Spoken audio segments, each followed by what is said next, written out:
Norvegiako Statkraft enpresa publikoak lehen urratsak egin ditu Euskal Herrian 2 parke eoliko eraikitzeko eta horrek eztabaida politikoa auspotu du. Statkraftek bide bat irekita uzten du enpresek, erakunde publikoek eta herritarrek proiektuaren garapenean parte hartzeko. Lehen hartu emanak hasi ditu esaterako Fagor enpresak eta prest daude parke eolikoek eskaintzen dituzten aukerak aztertzeko. Prozesua hastapenetan bada ere, alderdi politikoek azpimarratu dute proiektuak dituen lehen ñabardurak izaera publikoa duela eta parkeak egongo diren lurraldetako agenteek jabetzan eta kudeaketan parte hartuko dutela zuzenean.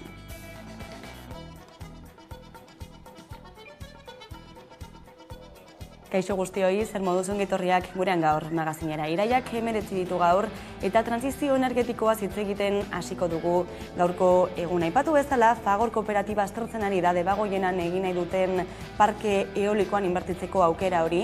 Begionez ikusi du lankidetza hori Eusko Jaurlaritzak eta oro har eskaintza norvegiarraren ereduak harrera ona izan du idar politiko gehienetan. Hori hala, itun zabal baterako atea irekita ikusten dute baita ere. Azken egunetako errepasoa egin du Udane Arbeo lankideak. Statkraft enpresa norvegiarrak hasiak ditu hartu emanak Fagor kooperatibarekin. Debagoienan eraiki asmo duten parke eolikoan inbertitu dezan beste enpresa eta norbanakoekin batera. Begionez ikusi du lankidetza hori Eusko Jaurlaritzak eta oro har eskaintza norvegiarraren ereduak harrera ona izan du indar politiko gehienetan. Hori hala itun zabal baterako atea irekita ikusten dute. Arrasateko kooperatiba taldeari aztertzen Statkraftek iragarritako parke eolikoan inbertitzeko aukera, energia hori erabilia izateko gero. Izan ere Aritzo Txandiano Fagor taldeko iraunkortasun arduradunak esan du kooperatibak ere behar duela energia berriztagarrien aldeko apostua egin, eta enpresa norvegiarraren eskutik egiteko bidea aukera ona izan daitekela eredu berritzaile eskaintzen duelako. Aukera eskaintzen duelako, parke horiek garatuko diren lurraldeko eragileak zuzenien parke horren jabetzan eta kudeaketan parte hartu ahal izateko eta beraz, hor sortuko den prezio justuan ekoitziko den energia horren onuradun zuzenak izateko, ez? Multinazionala momentuz Fagor taldearekin soilik jarri da harremanetan, baina asmoa dute enpresa gehiagori eta tokiko herritarri ere zabaltzeko jabetza horretan parte hartzeko. Ildo horretan Eusko Jaurlaritzak txalotu egin du lankidetzarako borondate hori. Fagor ederlanek izugarrizko beharra dauka, beraz, logika guztia dauka parte hartza eta energia berriztagarri hori beraiek erabilia aldizatea. Enpresak, biztanleak, instituzioak behar baldin badute baita ere, guztiak parte hartu dezat. Eta oro har parke eolikoen proiektuari harrera ona egin diote alderdi politikoek, akordiorako atea irekita. EH Bildutik Arnaldo Otegi koordinatzaileak esaterako adierazi du koalizioak betiko jarrerari eusten diola. Izan ere eolikoen alde edo kontra dikotomia simplista horretatik haratago proiektu ereduan dago gakoa. Gauzak horrela energia itunak egiteko prest azaldu dira EH Bildu, EAJ eta PSE. Elkarrekin Podemosiuk berriz ez du begi honez ikusi proposamena. Atzerriko enpresa publikoekin lanean ibili beharrean, tokiko enpresa publikoak babestu beharko liratekela adierazi du Miren Gorrotxategi legebiltzarkideak. Energia enpresa publikoa sortzeko ere eskatu du. Kurtso politikoari hasiera emango zaio aste honetan eta zalantzarik gabe trantsizio energetikoak hartuko du protagonismoa besteak beste. Mikel Otero, EH Bilduren legebiltzarkidea gonbidatu dugu honi buruz hitz egiteko, pantailaren beste aldetik zuzenean. Eguerdion, Mikel. Eixo, eguerdion. Ez dakit entzuterik dugun edo arazoak ditugun Mikelen konexio horrekin. Kaixo, Mikel, entzuten gaituzuzuk? Bai, nik zuek oso ondo entzute zaituztet, ez dakit zuen ni? Ados, orain bai, ederto. Esaten genuen, ezta, azken egunotako eztabaida piztu duela, enpresa norvegiarra honek Euskal Herrian 2 parke eoliko egitaren proposamenak. Orain arte informazio gutxi dagoen arren, proposamena aztertu beharko dela aipatu izan duzue, baita ere dakigunarekin proiektu hau berritzailea dirudiela aipatu izan duzue Euskal Herria Bildutik. Zerk egiten du desberdin? Uste dut berritasun oso nabarmen bat dagoela oraintxe bertan mahaiaren gainean, ez? Ez da bakarrik 100% Norvegiar enpresa publiko baten eskaintza dela, etorri den hau, baizik eta beraiek hasieratik adierazi dute beraien borondatea bai etorriko den udaletara eta bai Jaurlaritzari esanez beste eredu bat proposatzeko moduko aukera edo eskaintza egiten duela, ezta? Hau da, nolabait ere kolaborazio bat edo lankidetza bat publikoa, pribatua, baita ere komunitarioa. Hau da, bertako edo inguruko pertsonak, herritarrak, komunitate energetikoen bitartez aukera izango luketela, nolabait ere, prozesu horretan parte hartzeko, proiektuetan jabegoaren zati bat izateko, eta ondorioz bertatik ekoitziko litzateken balizko elektrizitatea, kostu prezioatik gertu jasotzeko, ezta?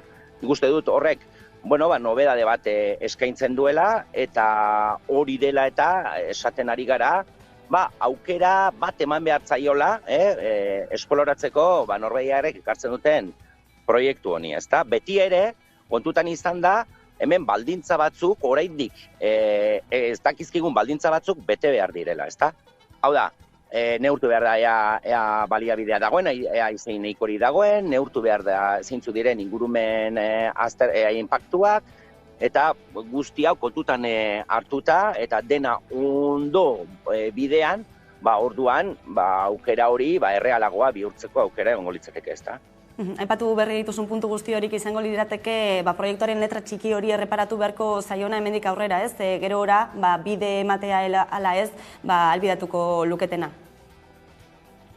Noski hori ala da, ez da, kontutan izan behar duzu, proiektu eoliko baten izapidetzea, tramitazioa kontu luzea dela, 4 urteko kontua izaten ari da, Statkratek oraintxe eman ditu beraren lehendabiziko pausoak, eta, gauza asko daude oraindik bidean konpontzeko, ezta? Aipatu ditudanak, eta baita beste batzuk ere, ze kontutan eduki behar da, parke eolikoak nolabait ere lurralde plangintza baten baitan sartu behar direla, eta oroitu behar dugu berriztagarrien lurralde plana oraindik onartu gabe dagoela, ezta? Eta ikusi behar da, hori nola txertatzen den plangintza orokorrean, eta horregatik esaten dugu baita ere, nolabait ere, bi parke eoliko hauek estrategia energetiko oso baten baitan izan beharko luketela edo txertatu beharko liratezkela, ezta?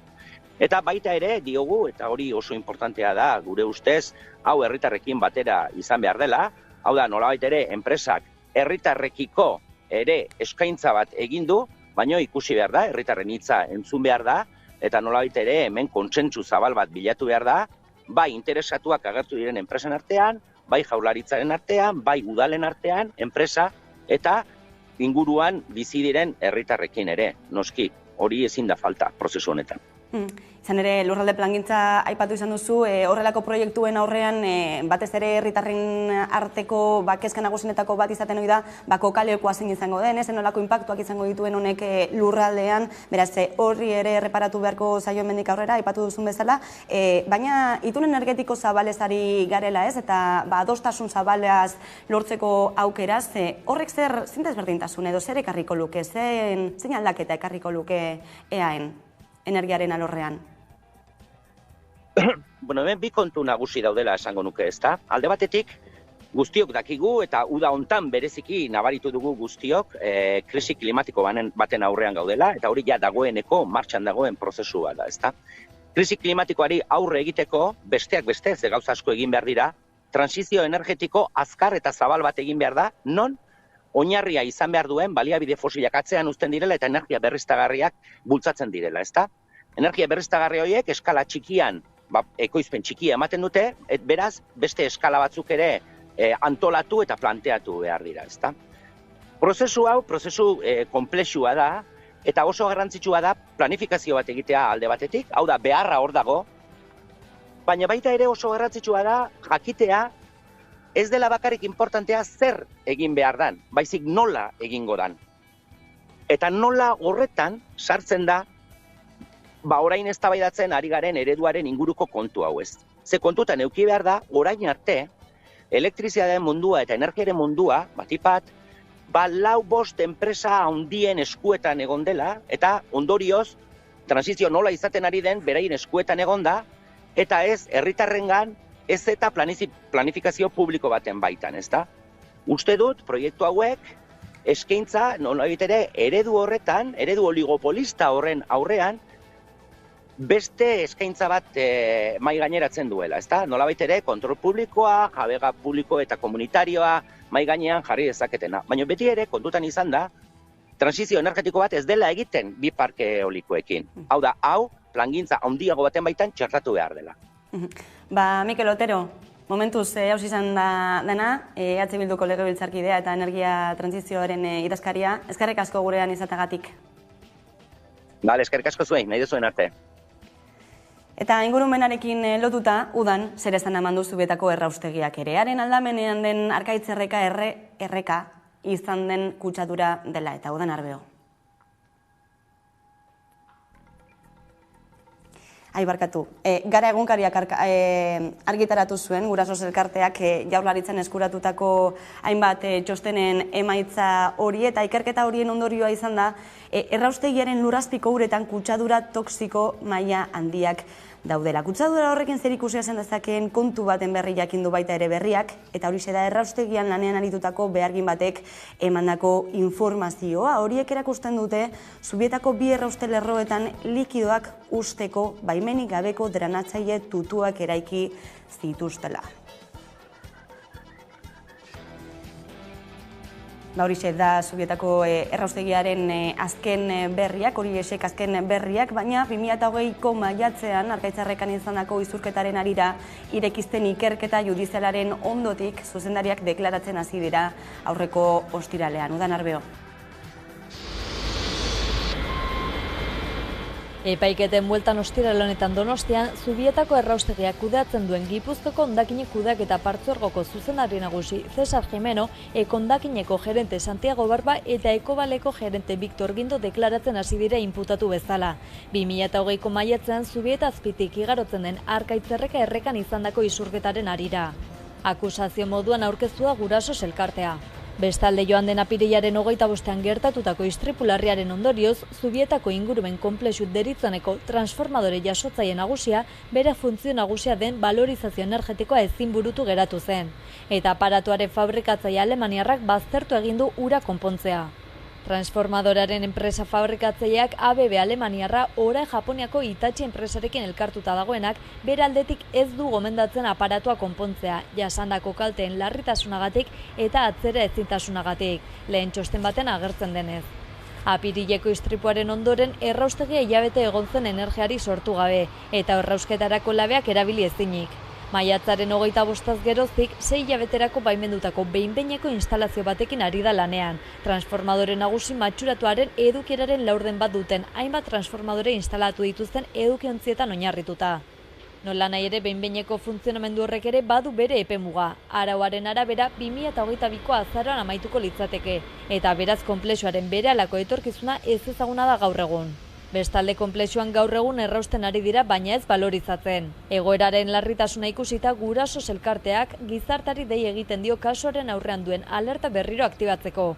Aldi berean erakundei dei egiten die gizartarekin elkarrizketari ekin diezaioten, ingurumen erronkari oroar eta proiektu horri bereziki aurre egiteko. Aldatuta oraindik zehazteke dago Nafarroako abiadura handiko trena eta Euskal Egrekoa non kokatuko dituzten. Bi aukera dituzten mahai gainean, Ezkioko lotura edota Gasteizeko Udan Arbeo. Nafarroako abiadura handiko trenaren eta Euskaliaren lotura Gasteiztik edota Ezkio itsasotik egingo den erabaki gabe dagoen bitartean, Nafarroako gobernuak eta Espainiako gobernuak erabaki dute Iruña eta Altsasu arteko AHT-ren trazadura planifikatzeko eta gauzatzeko lanetan aurrera egitea. Erabaki horrekin Castellon eta Altsasu arteko abiadura handia behin-behinean martxan jarriko litzateke, Euskaliaren azken konexioa edozein izan da ere.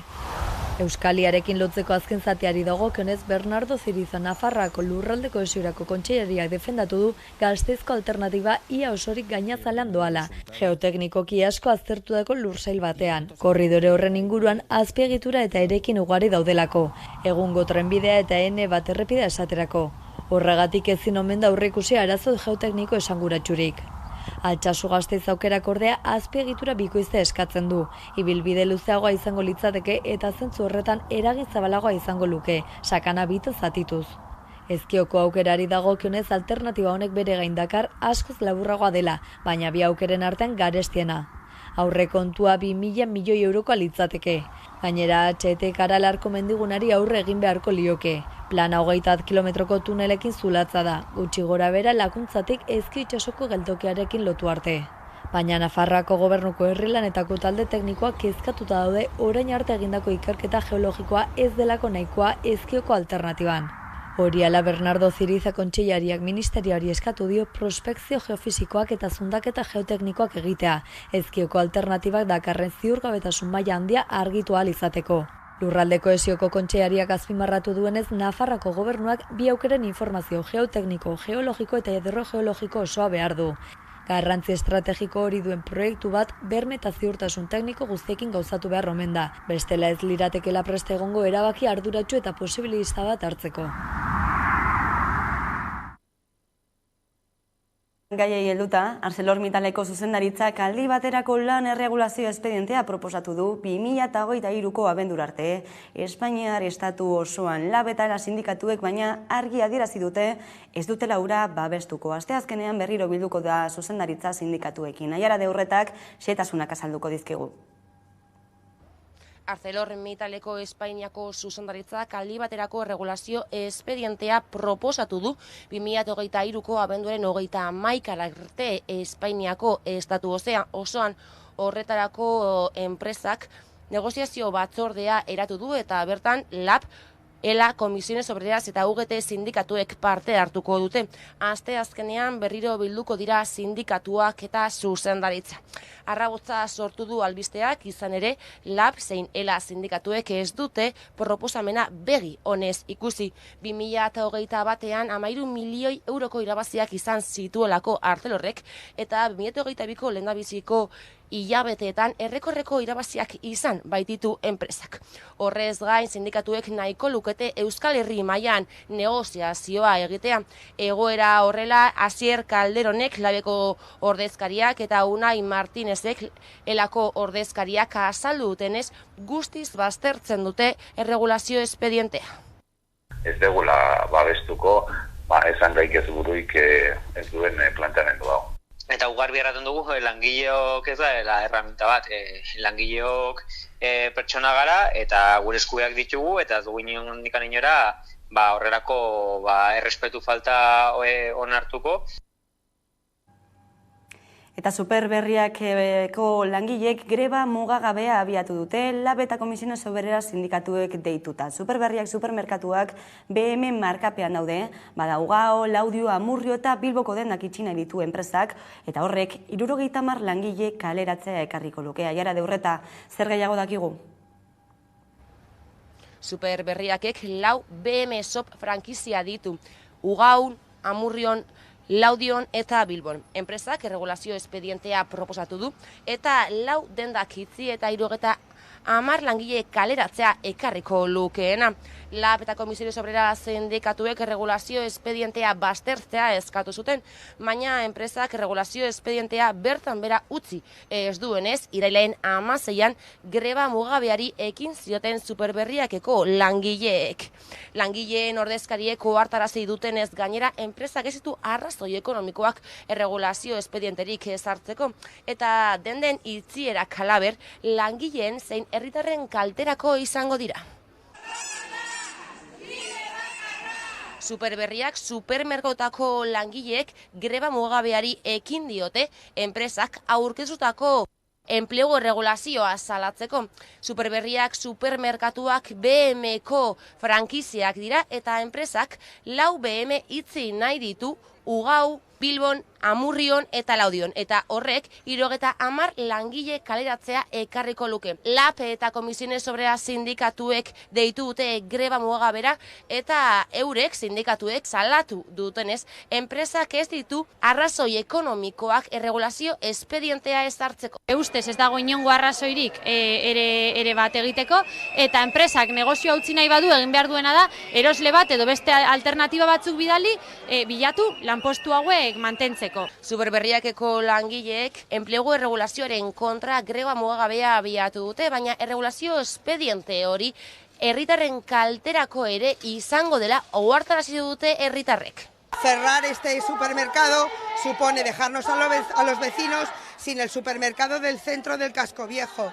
Aquí cada vez hay menos comercio, cada vez se está apoyando menos al comercio y cada vez se hace más difícil poder vivir en este barrio. Kontu gehiago, etxera bidea gertu lelopean egun osoko egitaragoa antolatu du sarek urriaren 8 aldarrikapena eta festa uztartuta bi mezu helarazi nahi dituztela adierazi dute. Batetik, euskal presoak gero eta gertuago daudela eta bestetik oraindik salbuespenarekin guztiz amaitzeko bidea egiteke dagoela. Horretarako, urrunketaren aurka urte luzeetan aritu diren herritarrak batu nahi dituzte.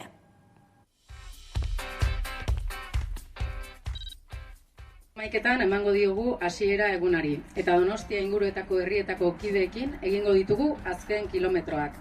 Bulebarritik Pio Amabira. Kolorezko 4 zutabe osatuko ditugu, bulebarrean batzen garen kideen artean.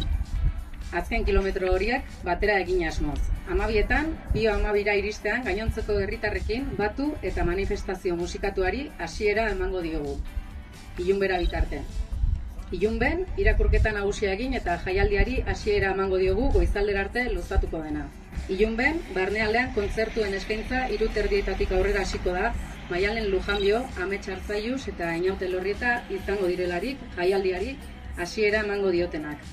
Beste hainbat artista eta talderen ikuskizuna ere gozatu ahal izango dugu. Belako, Roten Amairu, Esnebeltza, Sutagar, Zea Maiz, Lier, Sua, Doktor Deseo, Josu eta Gari Ertzainak, Dupla, Andonio Jokiegi, Trikidantz. Jaialdirako sarrerak oraindik ere eskuragarri dituzue sare.eus web orrialdean. Eta bertaratzeko ere eta itzultzeko autobusak izango dira bai Araba, Bizkaia, Gipuzkoan eta Nafarroan.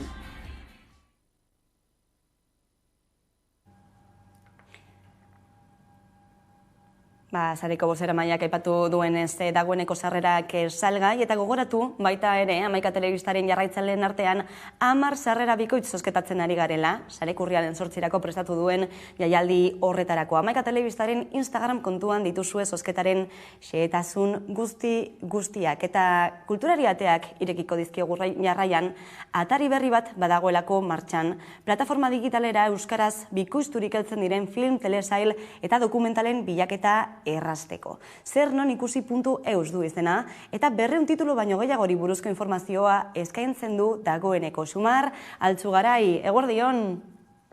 Epe, eguerdion bai. Bueno, zinutzen betetzera dator webgune edo atari berri honek?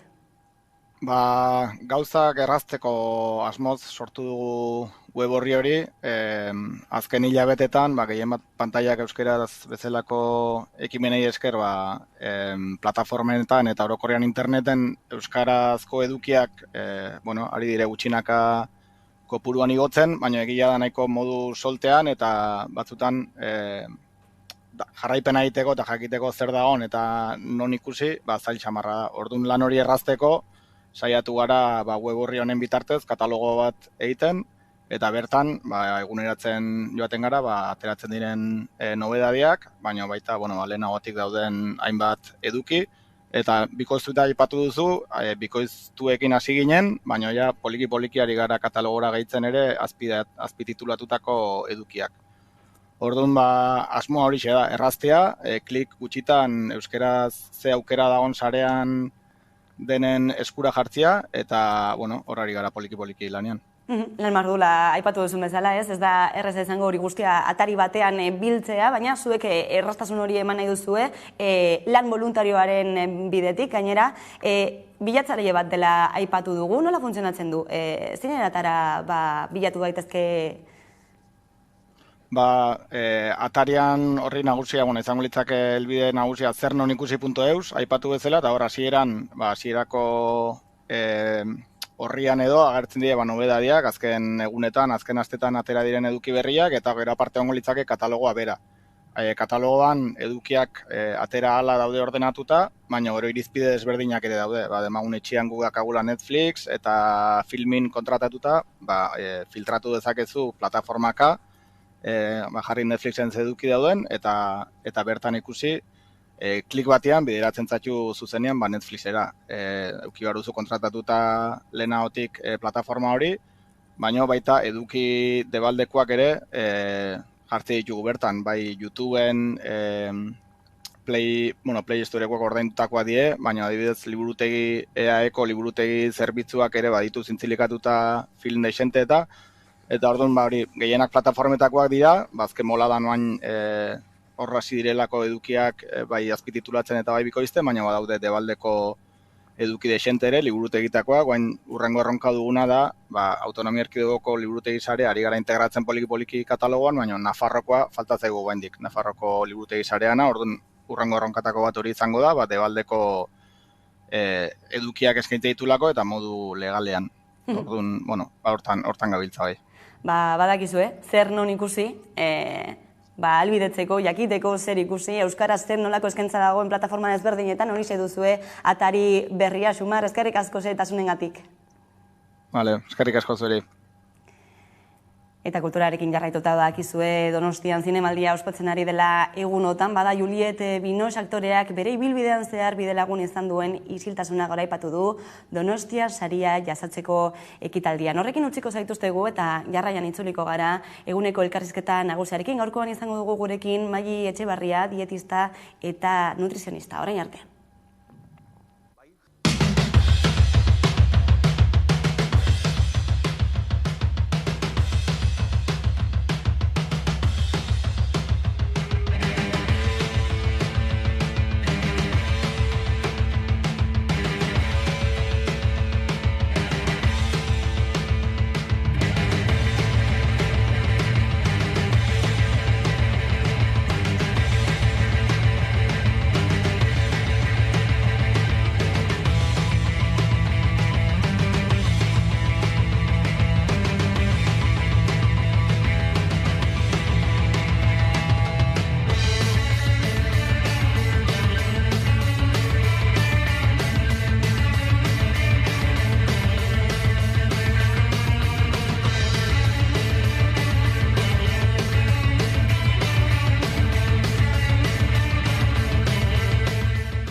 Euskal Herriko aktualitatea ikusteko eta jarraitzeko beste modu bat da Hamaika Telebista. Eguneroko gaiak alde batera utzi gabe, itzalean direnei arreta eskainiz eta tartea emanez. Errealitatearen 11 alde ikuspuntu guztiak kontuan hartuta. Gertatutakoa, zuzenean eta eskura. Noiz nahi, edonon eta euskarri guztietan gainera.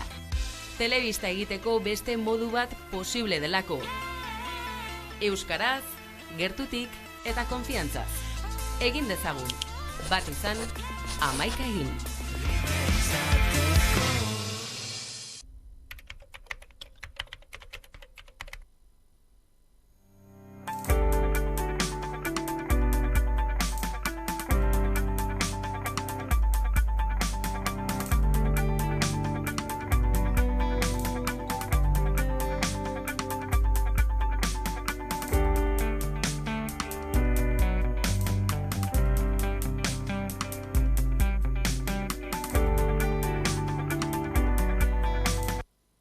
Esango digute zarela inor, ez dela posible eta egoteko hor, etxaiari hartu az eskua jator, promesaren ostean miseria dator. Urtzen giratxua garaiak ere bai, zurik ez dago baina eguren on nahi, egunak jaten dira urrengoaren zai, hau eman digute baina ez du nahi. Entzuten alduzu, Lertea eatzen ari da.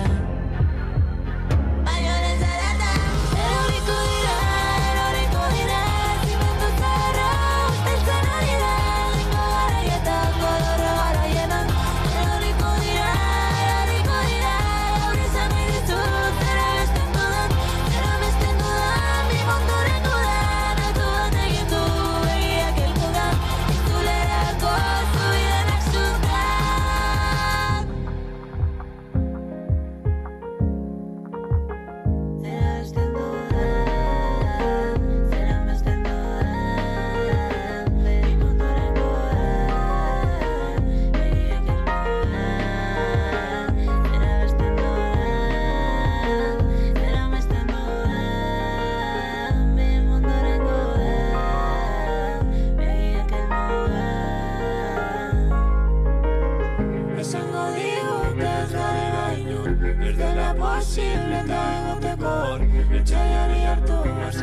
dator, promesaren ostean miseria dator. Entzuten aldu superpeka baiua, ezin da gelditu ere mugimendua. Baiua gugara gugan dautua, bakarrik ezin dut heldu nire eskua. Eroriko dira, zimendu zaharra, usteltzen ari da, egingo garaietako dorra garaietan. Eroriko dira, gaur izan nahi ditut, zera besten dudan, bi munduren dudan, atu bat egin dugu begiak elkotan, itzulerako zubidenak zundan.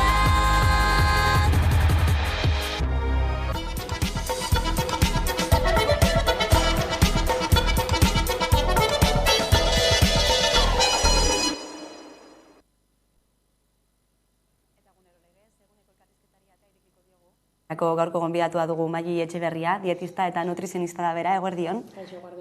Bueno, erosketa saskian zer diren oinarrizko produktuak, erosketa saskiaren prezioa mugatzeko eztabaida hori pilpilean dago egunotan, ezta? Zein elikagai izan beharko lukete oinarrizkoak erosketa saski basiko batean? Bueno, erosketa saski basiko batean egon beharko lukete frutak eta barazkiak, lekaleek eta frutu lehorrek. Hortik aurrerakoa, zereal integralak ere aukeran, baino lau hoiek derrigor. Bai, aipatzen dugu izan ere badakigu ez, eztabaida pilpilean dagoelako eta supermerkatu batzuek proposamen batzuk egin dutelako, baina esaterako produktu freskorik ez da egin duten proposamen horretan, ez? Bai, azkenen teoria gauza da eta praktika beste bat, eta interes asko daude eta elikadura industria ere negozioa da, eta agintzeutenak ez dira uste deunak nik ustet. Eta betikoa, poltsikuratu nahi dute dirua eta etekina eta betikoa, orduan ba. Prezioen gorakadak dena den, zein puntutaraino eragiten ari da era osasuntsu batean elikatzea, ekiditea, ez? Behintzate herritarren parte handi bati. Nire zalantzak dazkat eta kostiente naiz nire erantzuna ere privilegio batetik abiatzen dela eta nire realitatea eta nire inguruko jendearen realitatea dala, jateko badaukan jendearen realitatea. Orduan, noski eragiten dula, ze azkenean diru gutxiak azunean helburua da goserik ez pasatzea, baino nik ustet diruaz gain beste faktore asko daudela eragiten dutenak, ala nola hezkuntza nutrizional falta. Eta, orduan, hainbeste hezkuntza nutrizional falta, diru falta, azkenean juteztea gosea ekiditea, eta erosten dezuna aldezunarekin eta dakizunarekin. Orduan, bai noski eragiten nahiko da seguru, baino ez da faktore bakarra. Elikatzen aldakigu orduan, horixe da galderetako bat? Ez inondik inorarez. Azteko, pertsona bakoitzarentzako elikadura optimoa ez dalako bat, ez askotan badaude profesional batzuk saiatzen dianak esaten, bai, hau mundu guztiarentzako ona da, kontuz jende horrekin, ze inoiz ez da izango zerbait ona mundu guztiarentzako, naiz da egia dan, gomendio orokor batzuk ematen diala, eta baina gomendio orokorriek gero pertsonalizatu behar dira. Baina, klaro, informazio falta handia dago, ez dakau hezkuntza nutrizionalik, dagoena pribatua da, ondorioz aukera edo gaitasun ekonomiko hori daukan jendeak bakarrik lortuko du, beraz ez. Eta zentzuk izango lirateke ez, elikadura osuntsu bat eramateko gakoak? Bueno, azteko egia da, elikadura osuntsu kontzeptua bera ja nahiko banaiz dela pixkat pintzekin hartzekoa, azkenen dogmatizatzen dulako eta ematen dielako balio moral bat elikagaiei orokorrean. Baino, osasuntsu edo nutritibo izateko elikadura batek fruta eta barazkiak behar ditu, lehen aipatu etena saskian, ez?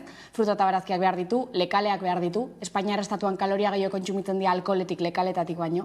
Beraz, balantza horri buelta manbertzaio, nik uste pobrearen gainkarga hori eta gura aitona monek bizirauntzuten ez, jan ez da, gaur egunek egiten ditugula uste dugulako ekonomikoki egoera, baldima gaude, aragia erosten deula, ez?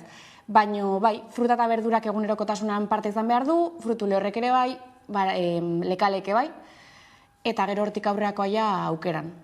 Eta produktu ultraprozesatu guzti horiek, supermerkatuko apal guzti horietan ikusten ditugunak, lekurik aldute gure elikaduran? Bai, badute, azteko eskura dazkaulako, eta jarraitzeko mugatzen baditugu edo debekatzen baditugu, azkenean kontrol batea iriste gehalako eta kontrolak beti ekarriko dulako deskontrola, ez? Orduan, noski gure helburua ez da egunerokotasunean hoietaz elikatzea, baina helburuan ikustet gehiago dela zer ezabatu baino zer sartu behar dugun egunerokotasunean, ez? Eta egunerokotasunean fruta, barazkiak, lekaleak, frutu lehorrak sartze baditugu, noski dutela tokia gure egunerokotasunean, edo gure aste ez astekoan behintzat. Eta produktuen etiketei erreparatzea, ona da, esango zenuke, gomendatuko zenuke hori egitea? Gomendatuko nuke baldin eta ondo egiten bada. Egia, duela urte batzuk Nutri-Score indizea edo sortu zala, eta adibide baten batearen oliba olio virgin extrak ez dauka A bat, ez? Orduan, eta kontuan izan da, eta urre likida deitzen diogunez, hor zerbait gaizki dago. Orientatibo izan daiteke, bai, baina nik gehiago gomendatzen dut, elikagai zerrenda irakurtzea eta konparatzea taula nutrizionalakin. Bi horiek dira informazio gehien ematen digutenak. Arazoa zein da, ez dakigula irakurtzen.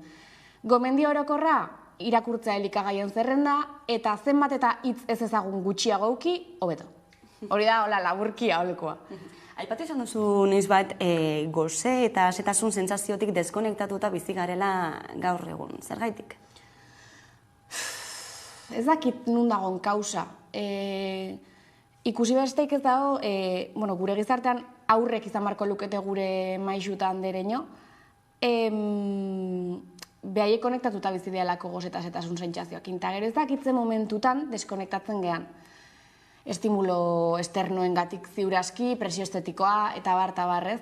Baina nik uste eta aurrengandik ikasi beharko genukela, eta egia esan jakingo banu nundik datorren deskonexio hori, igual enintzak hemen egongo.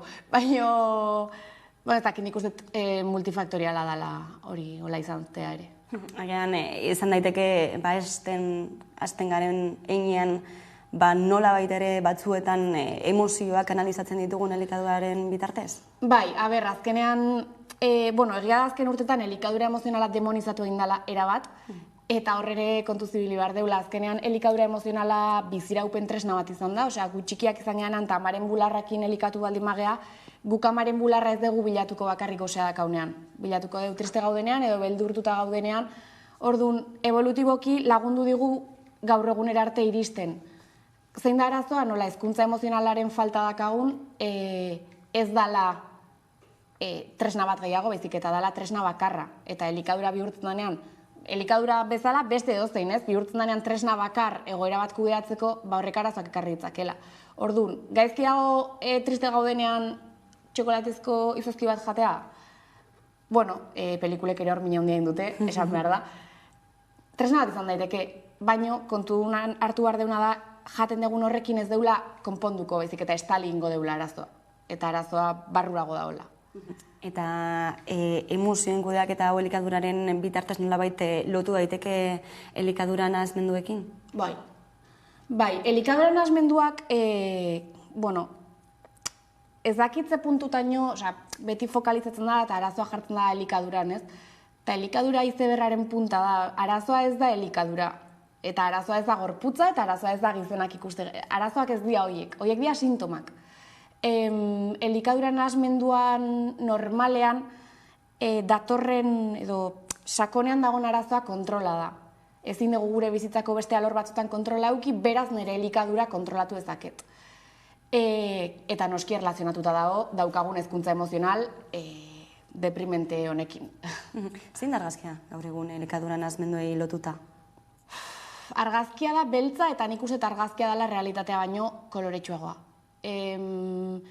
Oso infradiagnostikatuta daude elikadura saldurak, orduan diandatuak ez dira errealak nik ustet, eta pandemia eta gero okerrera junda, beraz oso beltza. Eta generoari erreparatuta, zer esan daiteke? Egia da beti izan dela, emakumeetan gehiago ematen dan zerbait dela, eta datuek hori diote, hori argi dago. Alare, oain dela gutxi elkarlanean aitugan psikologo batek esan digu, eta oso datu kuriosa iruditzen zait, eta da, elikadura asaldura bat garatzeko arrisku faktorea dela gizonak gustatzea. Orduan, gizona gustatzen zaizkion pertsona orok, dauka, arrisku pixka gehiago besteak baino. Baino, genero ikuspuntuak oendikan, emakumeek presio estetiko asko zaltugoa dakau. orduan, eta sakaltuagoak dira. Egia da, gaur egun, gimnasioko mundu horrekin, gutxi hitz egiten egeala, ze hor beste meloi badao, baina horrere arazo handia daudela. Eta uste deula jendea osasunagatik aidala gauzak iten, eta ez. Bai, izan daitekela ez, gimnasiora gehiegi edo era obsesio batean joateak, edota elikadura zehatz bat aurrera eramateak, ez zerbait eskutatzen ari dela. Ez dula zertan izan beti, baino, bai, ze azkenean gorputzari tentzaion kultoa gaur egungo gizartean oso handia da, eta igual egunean 3 ordu gimnasiora jutea muskuloa garatzeko igual ez da uste deuna bezain osasuntxoa. Sare sozialek hor badute esan azta. Bai, batez ere, nik uste pandemian izan dela sare sozialen, ez bumaz aurretik ere bat zeuden ez, baina azkenan ordu asko pasaitugu pantailai begira, nerabetan batez ere, zen ikusten nere belaunaldia dela, azken belaunaldia, bai, bizitu dugu sare sozialen hasiera eta bastante gaztetatik eduki ditugu, baino ekin ditugu urteri txarrenak nik uste. Gaur egungo nerabeek, nerabeek ez, aurrek dazkate sare sozialak, erreferenteak dianak, egon dela gutxin dugu datu bilketa bat, eta Espainiar estatuko 100 influencer ezagunenetariko bakarra da gizena, adibidez. Orduan, klaro, zuk erreferente bezala azkazunean, pertsonak, eta klase ekonomiko oso ezberdinekoak, eta barrez, pertsonarekin konparatze baldimazea, eta batez ere, baldimazaude egoera zaurgarri batean, non, etzean gai, ikuspuntu kritiko batekin analizatzeko egoera, eta esateko bitu pertsona horren bizitza ez da hori, edo ni ezin deu konparatu, horrek mina handia indezake. Esaz lodifobikoa bizi gara? Bai, gizarte eta sistema. Gauza bada, norbanako bezala lodifoboak izatea, noski hori ere landu beharreko zerbait da ez, baina pertsona lodi batek supermerkatura jun eta begirada jasango baditu, edo autobusean igotzen danean silan ez bada kabitzen, edo zein toki publikotan silan sartzen ez bada, pertsona horrek bizituko du diskriminazio hori, eta igual gainontzekoak ez gara konstiente izango, baina... Eta nola aldu daiteke gai horri? Oso zaila da. Oso zaila da, oso inkrustatuta dazkau sinesmen asko. Ez dakit zeinan bidea. Nik usteet lanketak inbardiala bai pertsonalki eta bai kolektiboki. Pertsonalki norberak bakoitzaren sinesmenak desera ikitzeko, baina azkenean denon sinesmenak dianez hori ere gero kolektiboki landu behar da. Eta nik usteet belaunaldi berrietan dagoela, urrengo belaunaldiari pasatzen digun transmisio hortan, ezin deu lankaik sartu. Aurre iritziak aipatu dituzu. Argaltasuna kuestionatzen alda?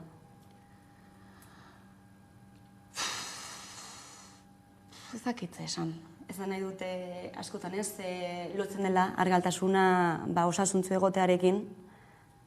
Ez dakit zein puntutaraino den hori egia edo izan daiteke lotura zuzena? Hori gezurra da zuzenean. Azkenean, estremoak beti izango dira txarrak, bai, baina ezin dugu nor da osasuntxu honek egunean.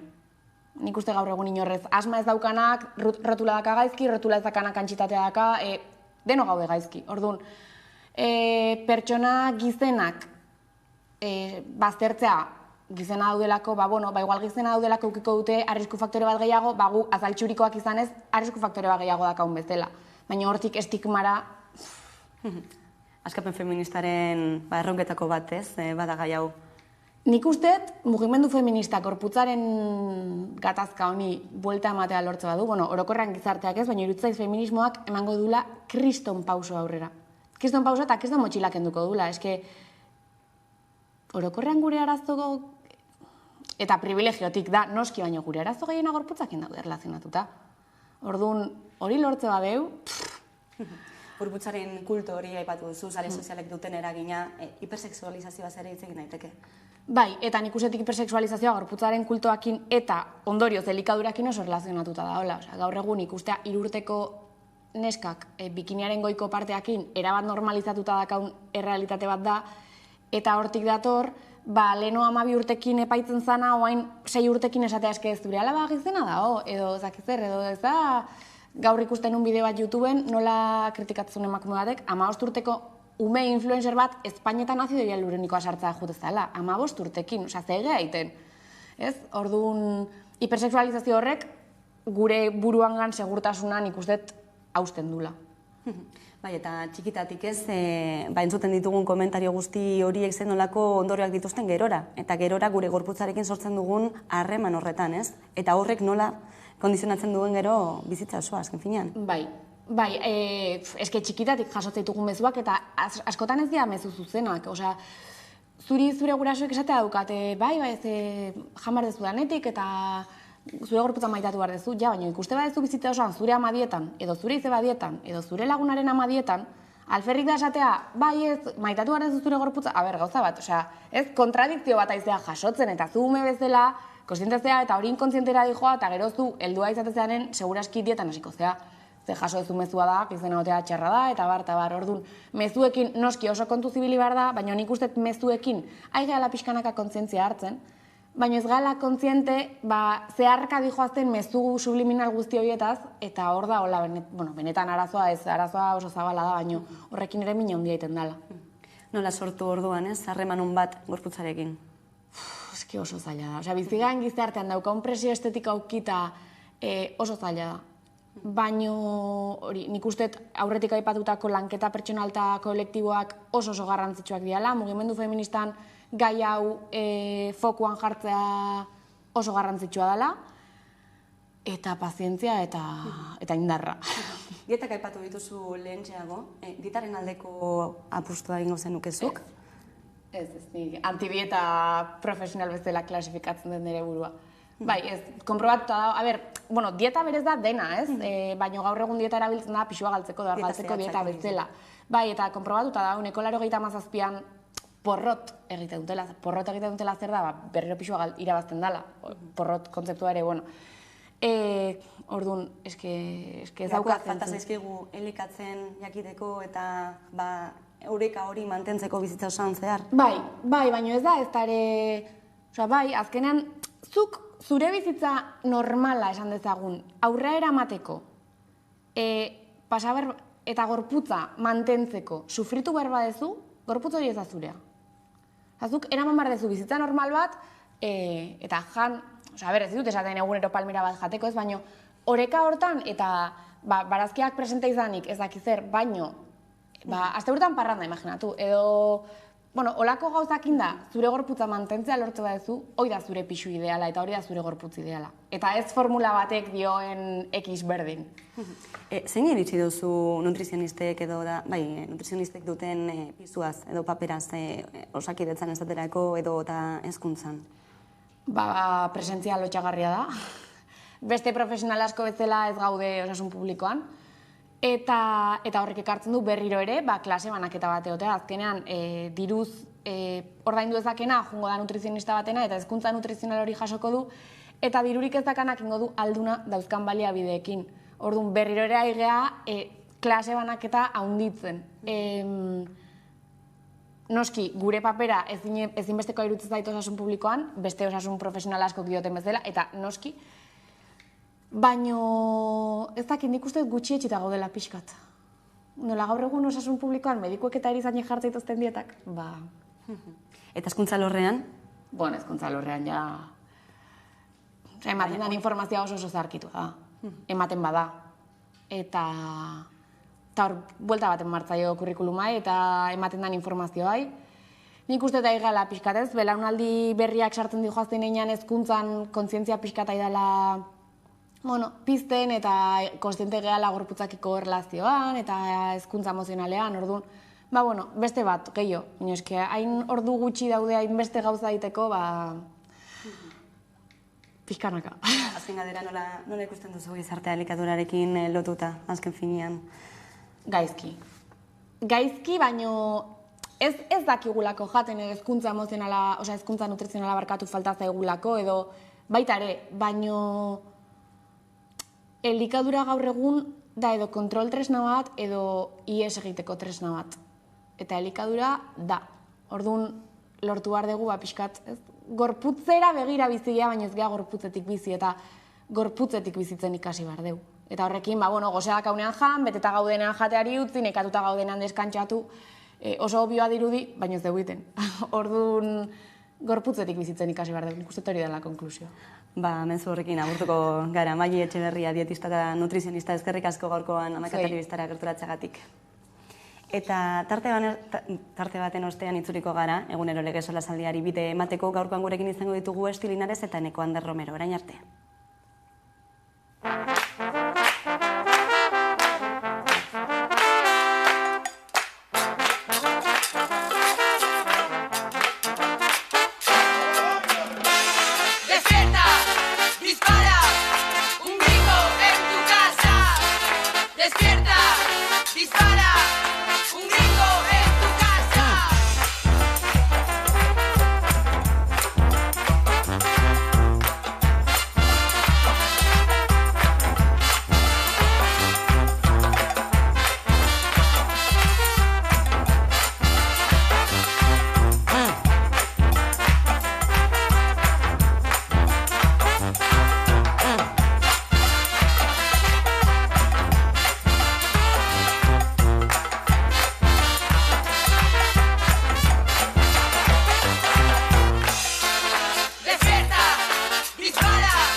handiei, txikiei, zarrei, gaztei, 38 taila atzean utzi duzuen hoi, 38 taila boikoteatzen duzuen hoi, kalean zaudeten hoi, kalean ez zaudeten hoi, bienarioei, bitarrei, bietan jarrairi.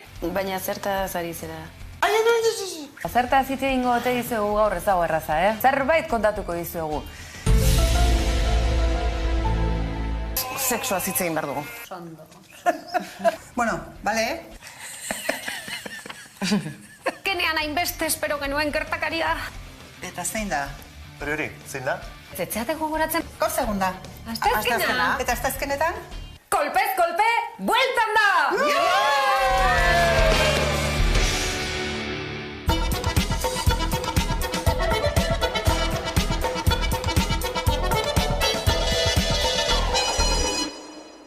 Eta legez, eguneko solasaldiari, ateak irekiko dizkiogu, horretarako gaurko gonbidatuak ditugu alde batetik Estilinares, kaixo? Kaixo. Eta Neko Ander Romero ere, kaixo? Eguerdion. Bueno, azken egunotako edo azken asteko gai bati helduko diogu lehenik eta behin honixe da trantsizio energetiko, ez?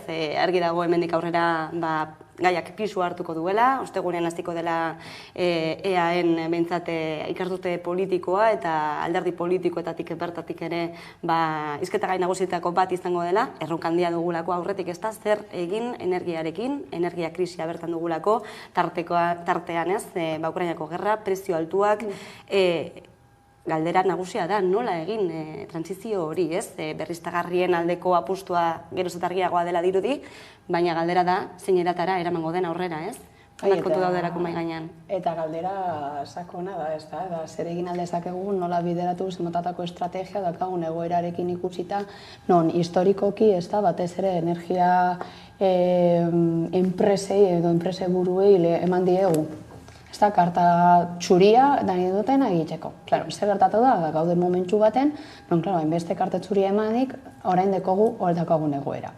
Claro, zer gertatzen da, alde batetik eta badakigu politika gintza eta politika ez da guztiz aske, eta hortatik badago como deuda batzuk, ez da, horrelako enpresa buruekin, eta deuda horiek ondo kudeatzea posaia da, non, azkenean da hori beti, ez da, modu zapaldu batean ipini izan diren politikariek, pero nola ez da, limiteak ipini da erlazioak bezala, orduan, nola ipini behin limiteak, jadanik horrelako ez da, erlazio hain zapaltzaile eta opresiokoa izan dena, nola ipini orain limiteak. Eta hor da guzti dut galdera garrantzitsu bat, nola bideratu eta nola kudeatuko bestelako estrategiak eragitzeko. Hori alde batetik eta bestaldetik, badakigu eta daukagun ez da, ikusi egin dugu eta sufritzen ari gara eta ikusten ari dugu zemotatako klima aldaketa. Dagoen, nola gauden buringuru giroa, zer egin horren aurren, orduan dauzkagu hainbat faktore eta kudeatu egin behar ditugunak eta bestelako estrategia. Eta horretarako, ikusten ari gara, adibidez, ez dakit, parke eolikoak eraikitzea. Zemotatako gatazkak eraikitzen dituen eta zemotatako erronkak bihurtzen duen, adibidez, herri txiki baten horrelako parke bat eraikitzea. Gero dakagu, pues iguali planteatu behar dugu planas solarrak edo bestelako, edo adibidez beste lekuetatik energia bultzatzea.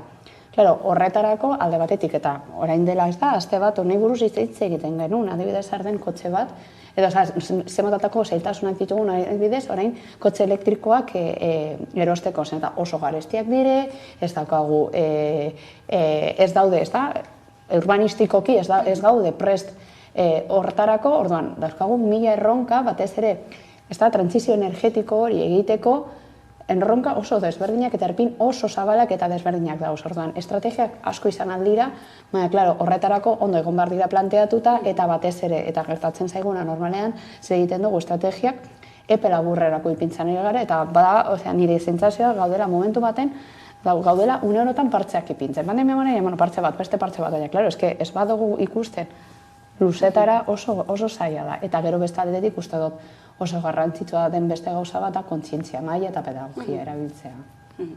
Bai, ez diko zondo esan du eta azpimarratu behar da azkena markadetan bereziki Euskal Autonomia Erkidegoan, Espainian ere, baina Euskal Autonomia Erkidegoan politika energetikako politika publikoak erabaki direla Muskizen eta Bilbaoko Euskadi Plazan, hau da, Petronorrek eta Iberdrolak erabaki dute, zein izango zen Euskal Autonomia Erkidegoan eramango zen ziren politika energetikoak. Eta hori oso garbi.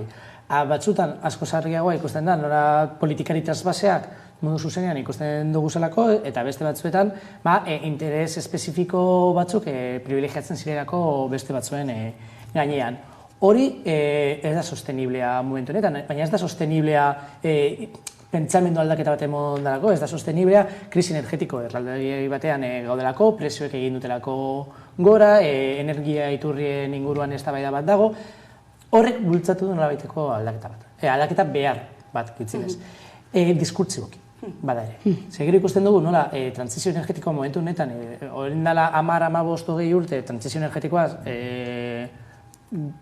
mugimendu ekologista eta askoz jota sindikatu batzuk hitz egiten zuten, eta momentu honetan gobernuetatik ere hitz egiten da.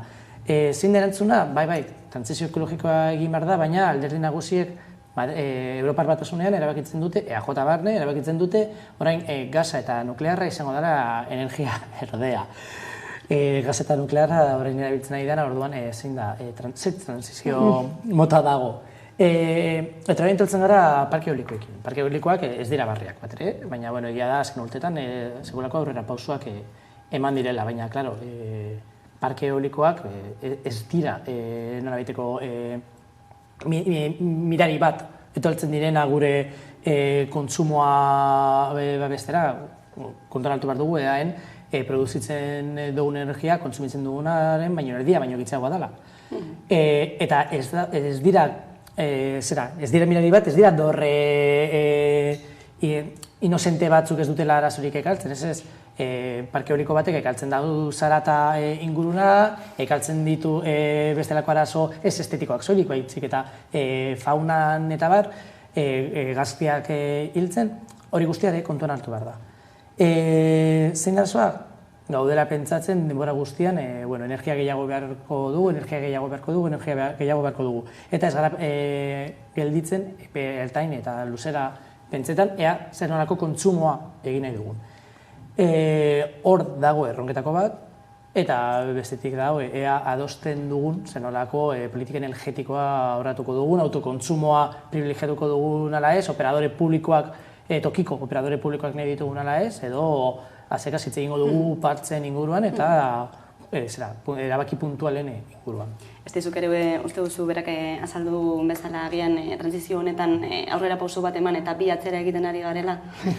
Bai, eta lehenek euketzen egan ez da, hori estrategia huelpe laburrerako. Nik uste dut hor eneko handerreko batez ere eukatu egin duena da, nola ematen ari garen bat abezeraz, eta ipintzen balde, hilabetera edo, ez dakit hilabetere, baina, hortera bakarrik begiratzen baldin badegu, faktoreak oso desberdina dira, eta epeatu egin dugu, gaude hitz egiten, gauza benetan, benetan da aldakorra eta epe luzerako gauza bat, ezin dugu, bestela, gaude zoro gurpi batean, egiten dugu hau, eta gertatzen beste hau, eta gero, orduan, trantzizio energetikoa oso lotuta dago aldaketa klimatikoarekin, oso lotuta dago gure kontsumoarekin, zer motako kontsumoak egiten ditugu, non erosten dugu, zer motatako, eta benetan sakoneko gaia da, eta ez dakit horrelako ez da, gauden ez da, ikusten zer gertatuko den, orain, hasta hauetan, zer motatako erabakiak harko dituzten. Claro, horrelako erabakiak hartzea, gau ipintzen eta gauza asko ipini behar dugu emai gainen. Eta batez ere, norabide konkretu bat markatzea. Eta, claro, egiten ditugu parke eolikoak. Eta bat batean, egin dugu beste gauza hau, ez da?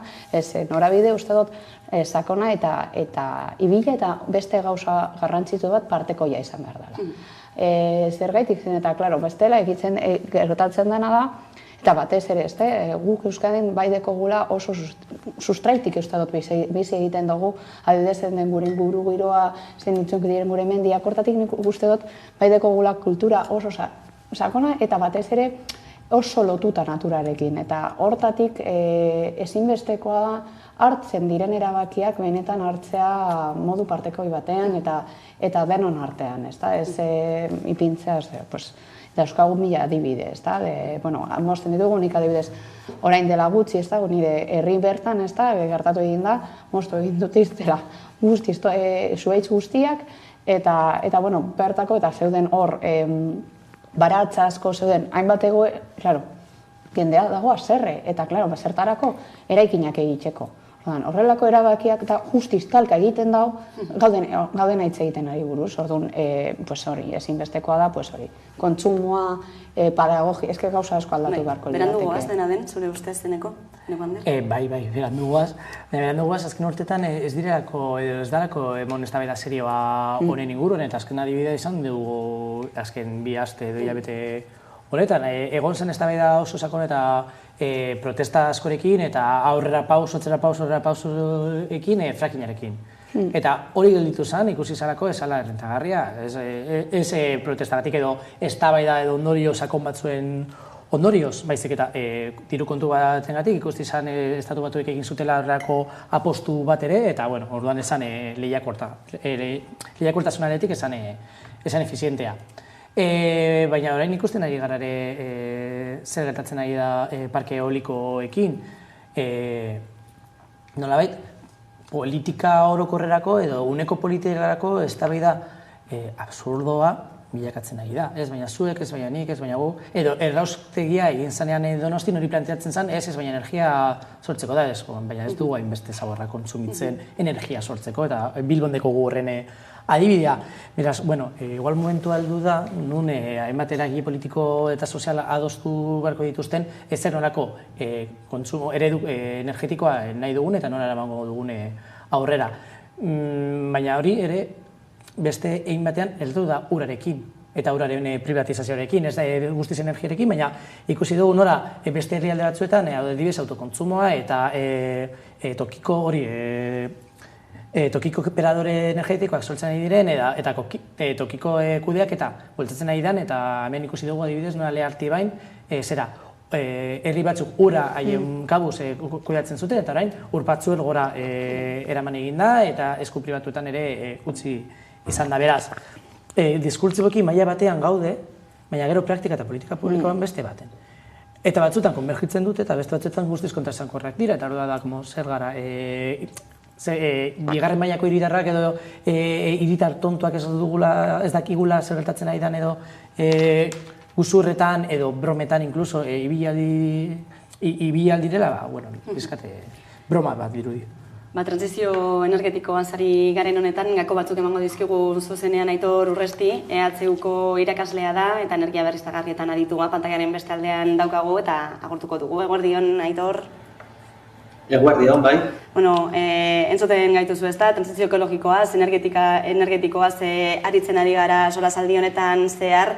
Duda barik eremu politikoan eta zer esan izkez gizartean zutabetako bat izaten ari da azken aldian, eta mendik aurrera ere alaxe izango da, baina lehen lerrora datorren kontzeptuetako bat da transizio justu bat, ez? Nola lortu hori?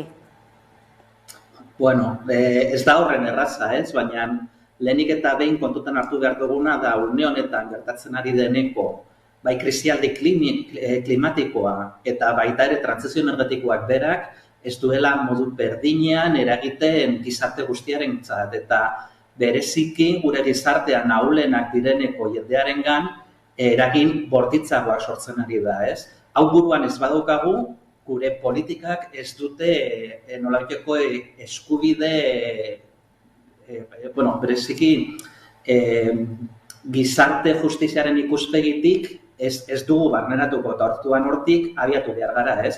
Pentsatu behar dugu adibidez, bero uin bat datorrenean, gutariko asko hartu dezakegula kotzea eta hondartzara joan, baina badaude jende asko oli egiterik ez daukanik, orduan.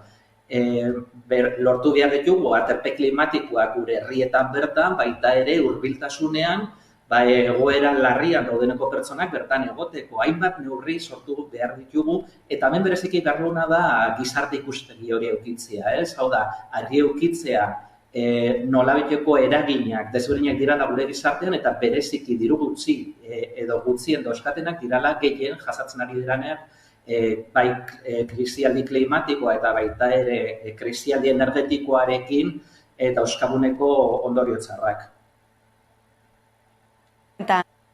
Zagarriak lehen errora etorri diren honetan ere, horien ondorio ez asko hitz egiten ari da, kezka nagusietako bat badelako ez kokalekua zein izan daitekeen, zenolako inpaktuak izango dituen lurrean edota ingurumenean, ezta? Zure ustez eztabaida honetan zein da gakoa? Bueno, gakoa bereziki nik uste gutxien hitz egiten daneko elementu bat dela, hau da, trantsizio energetikoa egin behar dela guztiok dakigu, trantsizio energetiko hori energia berriztagarrietan oinarrituta egon behar dela, baina hortaz baita ere energiaren aurreztean hori ez dago zalantzan. Zalantzan dagoena da zenolako modeloa edo zenolako ereduarekin egiten den trantsizioa. Eta ez da bardina egitea instalazio handi batzuetan, bereziki enpresa handi eta atzerriko enpresetan, enpresen eskuetan dagona, horrela egitea, edo gizartearen parte hartzean egitea, oinarritzea, instalazio txikiekin eta kontsumotik gertu daudeneko instalazioekin, ez? Orduan hortze dago nolabait lehenengo gakoa. Hau fotovoltaikarekin nahiko erraza egin liteke, instalazio fotovoltaikoak tamainan txikikoak izatea nahiko erraza da, eta beraz herritarron eskuetan eta herritarren parte hartzearekin egitea nahiko erraza da, baina energia eolikoarekin ez da gertatzen. Energia eolikoak nolabaiteko aerogeneradore bakoitzak nahiko kostu handia suposatzen du eta ez da horren erraz, beraz modu parte hartzaile baten egitea. Kasu honetan adibidez, une honetan Statkraften proiektuak etorri dirala Norvegiako enpresa honekin, enpresa honek ja hasieratik aipatzen dauzelan herritarron parte hartzea onartuko duela eta baita ere nolabaiteko irabazi ekonomikoak partekatu eta hortzeia bestegako batzutan sartzen gara eta nolabait demokratikoagoa den eredu energetiko batera hurbiltzen da. Gero ikusi beharko da benetan non jarriko diran, ze tamainako aerosorgailuak diran, baina hori ja proiektuaren detailera, xetasunera heltzen garenean aztertu dezakegu hobeto, ez? Baina une honetan proiektuaren nondik norakoak ezagututa, bide berri hori irekitzen da heinean, herritarron parte hartzea ahalbideratzen dagoeneko beste nolabaiteko modelo energetiko baten proposamena danez, bagian gutxienez eztabaida ireki beharko litzateke eta hortik ja ikusi, ez? Gero ja proiektua benetan irudikatzen denean, zenolako izango da modu hobean aztertu daiteke. Beste gako bat ere eman duzu eta gai honetan ere azpimarratzekoa ez da trantsizio ekologikoa edo energetikoa aurrera eramateko energia berriztagarriak beharrezkoak direla bai, baina beste kontu bat ere ezinbestekoa izango dela hemendik aurrera eta horixe da energia gastuaren murrizketa aipatu duzun bezala. Zein testu inguruan eman beharko litzateke hau herritarren gain ez jausteko berriro ere krisia? Kontutan hartu behar dugu, kontsumo energetikoa murriztea helburu bada, begiratu behar dugula kontsumo energetiko hori bereziki non gertatzen ari da. Eta geurean, kontsumo energetikoa bereziki bi sektoretan gertatzen da. Industrian eta garraioan. Bi hauetan, garraioa gainera ez da bakarrik garraio pertsonala, baita ere produktuen eta material desberdinen garraioa sartzen da bertan. Claro, horrela ikusita, pentsatu genezakeen bereziki industria dela energia aurreztu behar dueneko sektorea, baina industria hau ez da nolabait airean dagoeneko enpresa bat, baizik eta guk kontsumitzen dituguneko produktu asko ekoizten dueneko enpresa bat da. Orduan baita ere gurengan nolabait produktuen kontsumoa baita ere pentsatu beharko genuke noraino murriztu dezakegun, ez? Gauza batzuk argi da ezin ditugula murriztu, adibidez, jatekoa, hori nahiko argi dago, baina hortaz aparte egunero erosten dituguneko hainbat elementu baita ere horiek ekoizteko energia kontsumitzen da. Guk erosten ez baditugu, ziurrenik kontsumo energetikoa, industriaren kontsumo energetikoaren beherakada bat sortu dezakegu, ez? Orduan egia da, bereziki industria eta garraioan natalean dela aurrezte gehien egin behar dana, baina guk geurean baita ere nolabait eragin genezakeen kontsumo horren murrizketa bultzatzeko. Aditua eta EHUko irakaslea, eskerrik asko benetan gako guzti hauek gure animateagatik gaurkoan. Entzun duzu, Aitor Urrestik esandako gauzetako batzuk, agian amaieratik hasiko gara, energia murrizketaren behar horretik, uste duzu era egokian planteatzen ari dela, hau da, bizigaren eredua ez dago kolokan, eta energia trantsizio bat egin nahi da, hori ustagarria da? Bai, nik uste Aitorrek 3 gako eman dituela. Eta lehenengoa da, justu aipatzen dutu, zuna murrizketaren ingurua. Egia da, energia kontsumoan murrizketa bat egon behar dela, baiala bai.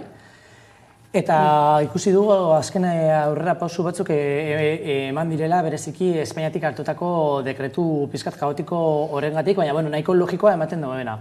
Ez da normal eta ez da inoiz izan normala supermerkatu baten sartzea eta ikustean ebera guztiak irekita daudela. Ze hori da energia... Eta, klaro, hori pentsatu aldugu anekdotikoa dela, baina gehitzen baditugu gure inguruan ditugun supermerkatu guztietan zeran, eta edo pasatzea Bilboko Granbiatik paseo bat emoten eta papatean nabaritzea El Corte Inglesetik ateratzen den hotz hori. Eta orduan, atea izteari egon beharra. Baina gero ikusten dugu beste diskurtso batzuk, neurri nahiko normal eta logiko horren aurka egiten, Urkullu jaunak desobedientziara deitu zuen esanez, ertzaintzak ez zuela kontratuko termostatuak. Hau da, lehendakariak berak esaten zuen Madrileko lege bat ez zuela beteko edo ez zuela nola beteko vigilantzia bat egingo horren gainean. Hau da, desobedientziara ditu zuen praktikan.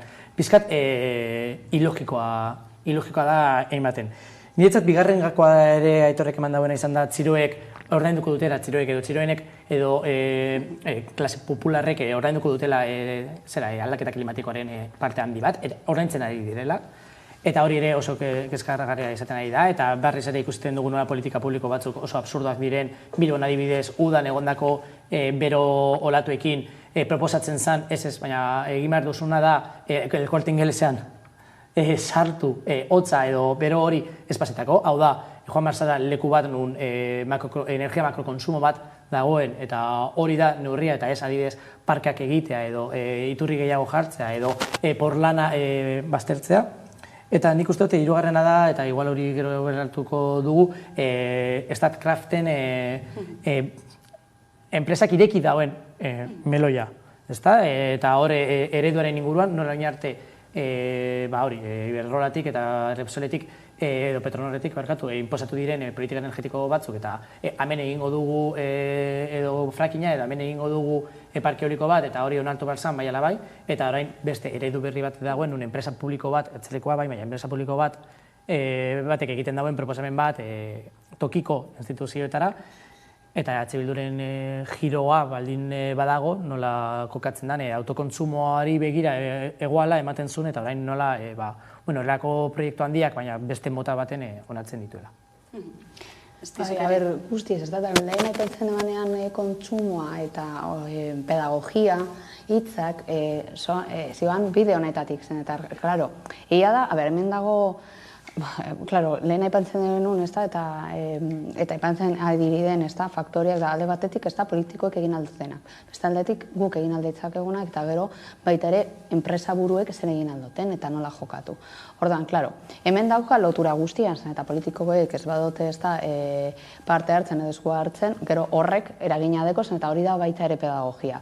Berdin gertatzen da enpresa buruekin, ordan hau da, hori, zirkulo hori nola moztu edo nola bideratu beste leku batetatik. Eta hemen dauzkagun faktore desberdinak ezinbestekoak dire, igual kontsumoa ereduak guztiz aldatu egin behar dugu sustraietatik eta hori gertatzeko, hasi egin behar gara, lehenengoek politikoek abertzer egiten duten. Gero nola kudeatzen dugun enpresaburuekin eta gero baita ere pedagogia gizarte ororoekin. Zen eta egia da gu dekogu erresponsabilitate sakon bat eta badaukagu erresponsabilitate bat, baina hemen da joku bat, ongizate eta politika publikoek zer egiten duten eta baita ere guk nola jokatzen dugun. Eta hortatik bideratuta eta logikoa izan behar da. Bestela, bertik gertatzen den bezala, ikusten baldin badugu guk igual hasten gara eta pedagogiara bezako gizarte orori eta gero ikusten dugu besteek egiten dutena da dutena, hor dago talka bat non bideratu egin behar. Baina hortarako gauzak aldatu egin nahi dira, gaude baita ere jokatzen eta ikusi behar dugu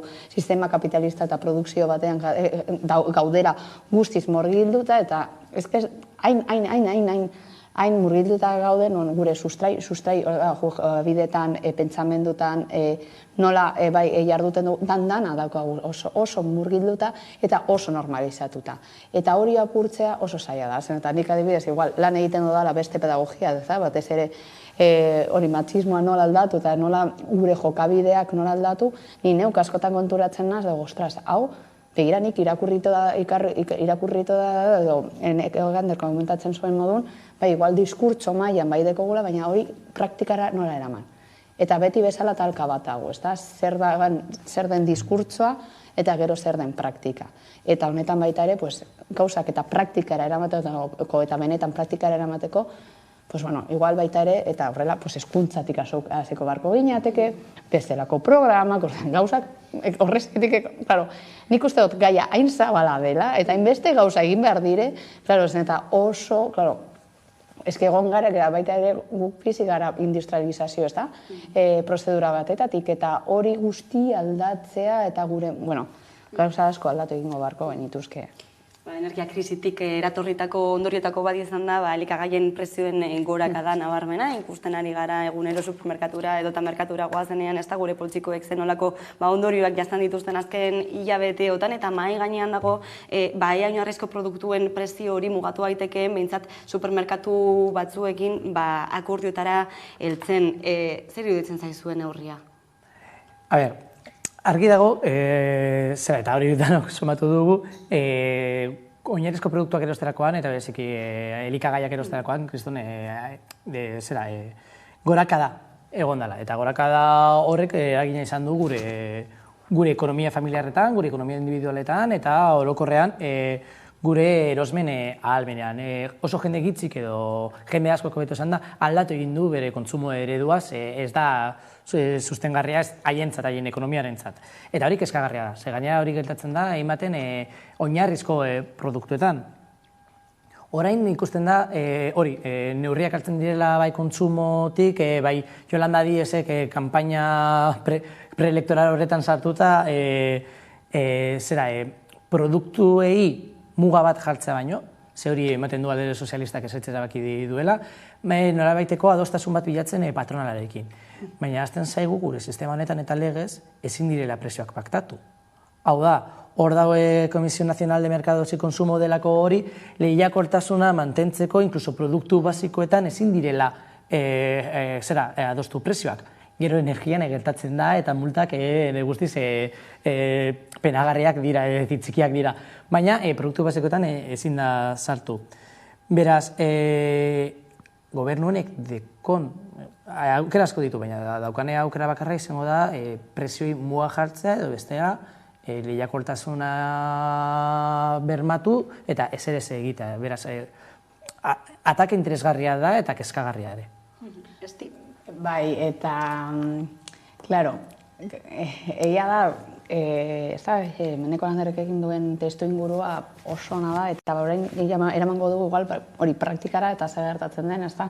Familia edo, klaro, zen eta beti pintzen dugu, ezta? Familia egoera zaurgarrian daudezen familia horiek, zer egiten dugu orain? Nola erosten zen eta adibidez eta gurik eta konkretuki hemen, daramagu gizarte zerbitzuen legearekin 2008koa dela. Justo gaur, ez nabanegoen klasean ematen legea, ez da, 2008koa. Eta, klaro, 2008ko egoera guztiz desberdina da daukagun egoerarekin. Osa, eske pasatu egin dira urte asko eta pila eta ez da eguneratu. Eta hortatik daukagun erronka oso handia da, zergaitik zen eta gertatzen dena eta gero, errealitatean eta ikusiko dugu nola areagotuko egingo den guztia, ozen, eta hau da burbuja bezala, eta eske historia hortarako dago ikasteko eta ikusi egin genuen, kasu honetan izango da energiaren krisia, gehi aldaketa, dauzkagu hainbat faktorez, eta dauzkagu baita ere ez da, Ukrainiko gu da hor osurbil, dauzkagu hainbat faktore egiten ari da den, eta pandemia dauzkagun deudak, eta aberkero hori nola moldatzen garen, eta hortatik, eta gero, horrek guztiak ekarriko dauena, ez da, hauteskunde, edo nire begirada dago oso markatuta, urrengo hauteskundetara, ez daten dut, epatez ere estatalak, zen eta demagogia oso ondo joan da, adibidez, estatuaren bestelako egunetan, eta daukagun giroa, eta zalda ikusten ari da, ez da, eta krisi baten aurren, izan ditugun hainbat erronkekin. Eta momentuan, ez da, bizi egiten ari garen, hainbat aldaketa, demagogia da, perfecto, hainbat politikoentzako. Orduan, Ikusiko egingo dugu nola joango den giroa berotzen, eta baina ni baita ere biza bat begiratzen egoera zaurgarrian daudezen pertsonei, eta zer eman aldiegun edo nola kudeatu ez eman, baina nola kudeatu hainbeste presioa, hainbeste igo egin direnean, baina beti eri ez dago jadanik dirua, diru laguntzeko igotzeko edo beste modu batean kudeatzeko, orduan, ostras, eta asko nabari izan dugu, eta azkena bai brutze gorriak apaitu, beraiekin hitz eginda eta baita ere ez da, hainbat elkartekin, batez ere hori banku, elikabideen bankuak koordinatzen dutenek, komentatu egin dute, jadanik daukaten diruarekin, asko gutxitu eginda, eman aldotena, baina asko gutxitu egin dela. Azkenean nik uste dut askotan, hitz egiten dugunean gai hauen inguruan, pentsetan dugu pertsona txiroak edo familia txiroak, baina edo inkluso guk ere askotan esaten dugu, familia humildeak, ez, baina badau, familiak, pobrezian ez dagoen familia, edo gure iduritegian txiroak ez diren familiak edo pertsonak, lan batekin, jardunaldi osoko lan batekin, eta agian soldata inkluso batekin, eta modu zuzenean, haien ongizatean eragina izaten nahi du. Ez dugu hitz egiten, hori gurutze gorrira janari eske joan behar direnen inguruan, ere hitz egiten nahi gara horretaz. Baina, familiek haien erosketetan ikusten duten nola, pasaen urtean erosi zutena, orain ezin duten erosi. Eta hori, modu zuzenean jotzen du pertsona populazioaren masan edo grosoan. Eta hor oso interesgarria ez diki aipatu duena populismoaren inguruan, eta gehiago ikusita Italiatik datorrena. Jende horrek erantzunak behar ditu. Erantzunak efektibak behar ditu. Eta estatuan dekoguna da kontsumo ministeritza bat dala potentzialitate askorekin eta ministro oso interesgarri batekin eta ministro izatera heldu baino lehen gauza oso interesgarriak eta oso teorizazio goena zeukana eta orain mugatzen dela nolabaiteko eskaerak edo gomendioak egitera. Eta nik uste dut kontsumoa hori baino askoz gehiagoa da. Eta kontsumoa gure ekonomiaren parte oso importantea da, eta kontsumoa da familiek rekurtsoak eta zerbitzuak lortzeko duten baliabide nagusi eta hor, nolabait, esku hartu behar da. Eta hainbat adibide ditugu, oso moderatuak eta erradikalagoak. Oso moderatuak adibidez da, erabakitzea nola erosten diren instituzioetatik gauzak. Orain kontsumo ministeritzatik agertuko da lege berri bat, edo prestatu da lege berri bat, ikusteko institutetan edo eskoletan zer jaten dan eta zintzuk izango diren menuak eta instituzioen, kasu honetan hezkuntza instituzioen kontsumoa. Eta oso moderatua da, hor dekogu mai gainean Grenobleko adibidea, nun eskoletako menu guztiak vegetarianoak izango diren de facto. Edo inkluso Euskal Herria etorrita, Larrabetzuko eskola eta hainbat tokiko eskolak, nola erabaki duten haien erosketa eredua edo kontsumo eredua aldatzea. Eta hori ez da familia bat, ez dira familia, da dira hainbat instituzio eta hori egin ala eta oso neurri moderatua da. Beste bat igual interesgarriagoa izango litzatekena epertain batean, baina igual erradikalagoa edo polemikoa izango dela da, eta hainbat pertsonek proposatzen dute, eta hainbat eragileek proposatzen dute, supermerkatu publikoak sortzea. Estatuak asko hartu aldu sektore estrategikoetan. Elikagaiak edo orokorrean supermerkatuetan erosten duguna da sektore estrategiko. Supermerkatuak sektore estrategikoak dira. Ez goaz mugak kartzera presioei, ez goaz supermerkatuak espropiatzera aukera publiko bat emango dugu. Horrelako neurriak, ez direnak hain zoroak, hartu aldira. Eta zeren zen gaude, ez dakite oso ondo zen dauden, edo zer da espero duguna, baina honek eurrera doa, eta momentuz ez dira neurri efektiboak ikusten. Aipatu duzu, ezta? Kontsumo ereduak aldatzen ari direla, ala beharrez, egin handi batean, prezioen igoerak ala bultzatuta, eta gu kaleratera nahi izan dugu, hain zuzen ere herritarren ahots hori jasotzeko, ea zenolako ondorioak nabari izan dituzte supermerkatura joaterakoan, eta galdetzeko ea zer den beraientzat oinarrizko saski bat. Elikagaien tasa 3% igo da uztailetik. Azken 2 hamarkadetan erregisotako altuena da gainera. Horien artean bereziki nabarmentzekoak dira haragiaren, ogi eta zerealen, esnearen, gaztaren eta arrautzen igoera. Egoera horrela Yolanda Díaz, Espainiako gobernuko presidente ordeak, oinarrizko elikagaien gainean prezio muga ezartzea proposatu du. Baina zeintzuk dira oinarrizko produktuak herritarrentzat? Zer uste dute Díazek proposatakoaren inguruan? Hau da Bilboko kaleetan jaso duguna.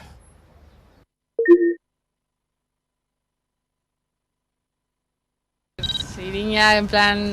Barazkia, fruta... produktuak, arroza olakoak, en plan, basikoak, no sé. Ba, nire ustez adibidez ogia, esnea, arrautzak, patatak, eta horiek esango nituzke. Ba, esnekiak eta behar bada fruta eta berdurak eta, bai. Osea, hori izango ziren oinarrizkoak. Eta behar bada okel apur bat.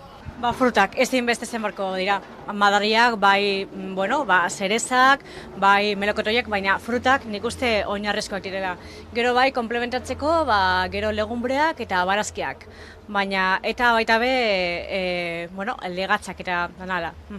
Produktuen inguran, dabilera asko igotzen, eta ni nabaritu dut.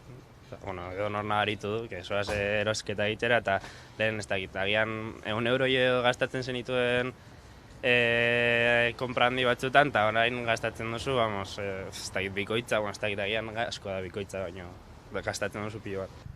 Ondo egongo lirateke, baina hori gobernuak erabaki behar du, inflazioa dela eta guztia igo egiten ari da. Osa, ez bakarrik elikagaiak eta oinarrizko produktuak guztia.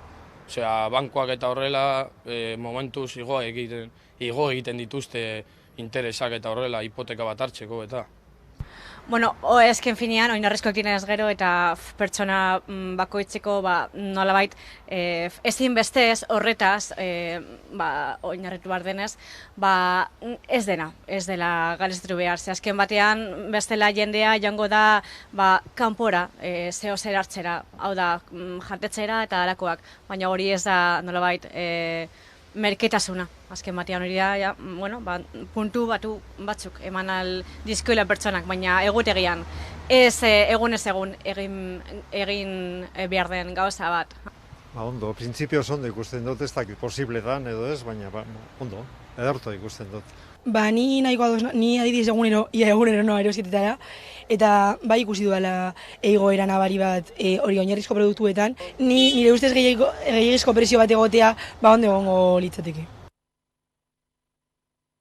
Horixe beraz, kalean, Bilboko kaleetan jaso ditugun ahots horiek, izan ez, inflazioak zen nolako eragina izan duen erosketa saskien, eta aipatu dituzten produktuen artean, oinarrizko produktuen artean, hori esek dira zuzen ere, prezioz gehien igo direnak, beraz, hortxe ere komentatzen genuena, ez? Kontsumo ohiturak aldatzen ari direla alda beharrez, ia lehen aste osorako erosketa bat egiten bazenuen agian egun baterako izango delako barazki batzuk edo haragia erostea, ezta? Horrelakoak ere nabari dituzue zueke aldamenean? Noski, nire edadeagatik, eta ni neuk pertsona prekarioz eta inguratutan nago, ikaslez ere inguratutan nago, eta ikusten dugu beldurra emoten dauela supermerkatara jutea. Eta hori da, jende asko, bereziki jende gazte askotan joaten da erosketak egiten, ze igual bakarrik bizi dira, edo haien kontsumoa askoz txikiagoa da, edo individualagoa, eta orduan erosketak gehiago egin behar dira, ez dira erosketa handiak. Eta beldurra emoten du, baina beldurra esaten duenean da, ez du joan nahi, ze ez dakit zer erosialko duan alaz ere ez. Eta zoaz, norabiteko errespetorekin. Edo zen kasutan, oinarrizko produktuen inguruan hitz egiten dugunenik norabiteko beldurra daukan. Oinarrizko produktuak zentzuk diren erabakita dago, eta hori IPC-aren eskalkula egiteko ere neurtuta dago, zer behar dugun bizitzeko eta bar. Eta, ez maz, lehen hitz egin dugu gizarte zerbitzuen inguruan, badago jendeak norabiteko laguntzak dituela, eta txaltera batekin doala erosketak egitera, eta hor da markatuta zentzuk diren oinarrizko prezioak. Baina ezken baten du, pertsona txiro batek ezin duela erosi freskagarri bat kulpable sentitu gabe. Da adibide bat jartzaren, baina nire gertatu zait, eroskiko lan egotea, edo supermerkatu baten lan egotea, aurreko pertsonak eukitea txartela.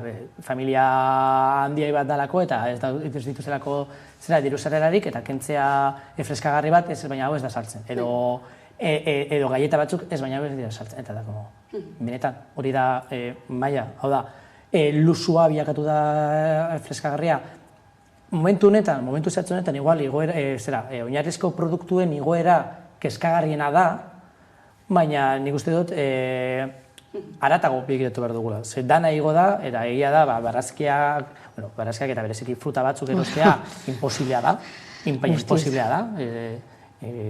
eta momentu baina ere emoten du hori bakarrik erosteko eskubidareko gula. Eta igual ere irakurketa horri nik buelta bat emango nioke.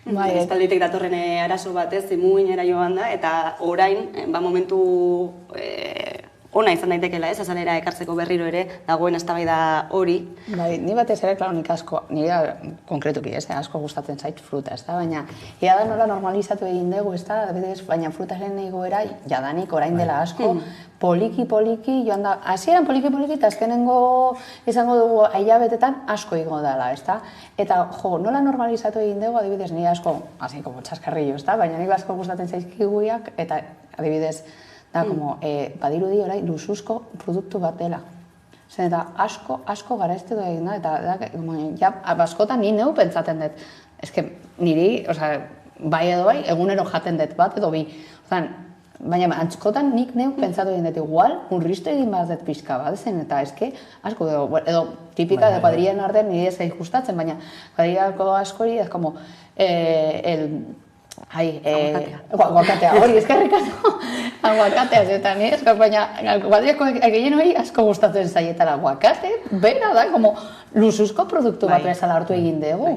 Orduan, nire baita ere da, como beldurra pixka bat, nola normalizatu egin ditugu, hori, igoerak, hainbat produktu, adibidez, ia erostezinak izatea, orduan horri buruz buelta batzuk eman behar da, eta gainera gu geuk normalizatu egin dugu, badaudela gauza batzuk, erostezinak dira. Eta horretan bai, klaro, oinarrizko produktuak, ez da, horretara heltzea, benetan bai egongo ginatekela arazo oso larri batean. Baina, klaro, zer egin, eta hori da pixka bat Jolanda Zideren, pixka bat, ez da galdera, zer egin. Zer egin, pues... Claro, es que gaude egiten eta gaude jokatzen, bai, erraldoi baten kontra, eta nola mugatu, eta eneko kantarreko komentatu, ezin da mugatu. Orduan, igual, begiratuko beharko genituzke, estrategia oso desberdinak, nola zergak, nola... Edo baita ere, hemen, adibidez, hainbat herrialdetan, bizitza kalitatea askoz ere altuagoa da, baina baita ere dauzkaten soldatak askoz ere altuagoak dire. Igual bertatik, igual baita ere begiratuko beharko genuke zerbait. Hor, oso harin, hiru apunte, eta ganera kiwiak, kiwiak bertakoak dira. Eta bertan produzitzen dira, eta bertan asko produzitzen da. Horrek eramaten gaitu, eramaten dago, bigarren galderari, da nork irabazten du honekin. Zer, lehen sektoreko jendea ezagutzen baditugu, haiek ez dute irabazi. Edo ez dute askoz gehiago irabazi. Kontrako, inkluso. Hau da, intermediario horiek, supermerkatuak, orain enpide gerra dauzenak Jolanda Diesen aurka edo orokorrean munduaren aurka, horiek pila bat irabazi dute. Pila bat irabazi zuten pandemia garaian, eta pila bat irabazten ari dira. Espekulazioaz hitz egin daitekelako. Bai, espekulazioaz hitz egin da, guztiz. Eta gero hirugarren gako bat, ez eman duzuna orain zebeltan da, soldatena. Ze, klaro, gauza bat da, oinarrizko saskia eta oinarrizko saskia horretan erosi alduguna ez, baina eske, azken 20 urtetan soldatak estankatuta egon dira, eta inflazio puntu bat emoten den bakoitzen, edo inflazio fluxu bat emoten den bakoitzen, erosmen ahalmena itzitzen da. Eta ezin dugu ahaztu produktibitateak gora egin duela. Hau da, produktibitateak gora egin du, benefizioak gora egin dute, eta soldatak estankatuta dara bate 20 urtez. Ez da normala eukitea Frantziako edo Alemaniako prezioak ja hainbat gauzetan baina eukitea dekoguzan soldatak. Ez da logikoa eta ez da bideragarria, eta azkenean epe ertainan ez da bideragarria izango ekonomiaren bera. Eta aipatu duzuenaren arira agian beste eztabaida baterako ere ematen duena, ez? Aipatu dituzue nekazariak, zenolako egoera bizi duten lehorteagatik baita inflazioagatik ere, baina galdera bati erantzuten ote diogu gure buruari, ez? Erosketak egiten ditugunean, zenolako produkzioa izan duen produktu honek, nola heldu da hon arte, ez? Zenolako lan baldintzetan eginda, ez, produktu hau, ez? Galdera guztia horiek ere, nik uste gero eta importanteagoak dela, eta gero eta presentagoak daukagu, baina ere bakoitzaren ahalmena hor dago. Ze produktu horiek normalean garesteagoak izaten dira. Eta igual ni momentu baten, nik bai erabaki aldot, momentu baten horrelako produktuak hartzea, baina gero langabezira pasatzen da, eta orduan atzera egin behar dut eta beste produktu batzuk erosi behar ditut. Beste batzuetan ez, prezioak askotan ez dira asko aldatzen, baina bat gauzetan bai. Eta azkenean, gauzamen hitz egiten ematen dauela, bakarrik erosi behar ditugula pasta, rosa, tomate saltza, hogi eta puntu, eta arrautzak askoz jota. Jende asko da batak aurretan, eta saltoa egitea beste produktutara kalitatezko produktuak izaten direnak eta kalitatezko produkzio bat egoten dela atzean, zaila egiten da. Ez askotan modu erreal batean, askotan prezioa ez da desberdina, baina beste batzuetan bai. Nik horrekin daukat, bi ez da, mosto egin zidatena eta interpelatu egin zidanak, eta ostras, bat izan zen arroparekin, eta zerbait aurrela bota nuen nik, en plan, bueno, claro, nik erosten dudan arropan azken finean dako egiten den nola egin duen produkzio sistema, ez da la tipika de hainbat enpresa horiek ez aipatzerren, eta norbaitek beste lekuan esan zidan, baina igual zuk erosi aldezakezu bestelako arropa, nik ez, eta joan barnaz horrelako enpresetara erostera. Zen eta, orain daukadan aukera eta daukadan nire aukera bakarra. Orduan, eta horrekin lotuta da, ostras, egia da, nola alde batetik nire privilegioetatik hitz egin aldezakedan. No, bai, kontsumitu bestelakoa, baina kontsumitu aldezakete bestelako produktuak, ipini egin ditugu baliabideak hortarako, orduan, eta horrek dekogu mila aukera, mila adibide gure bizitzan zehar, nola igual ez dugu, ez da bermatzen bestelako produkzio sistema. Eta orduan, produkzio sistemak eramaten digu eta ere egiten du, are gehiago adibidez. Eta beste hemen izan zen foesa txostena, da zan, nola familia zaurgarrietan badagoela arazo oso larri bat adibidez lodintasunarekin.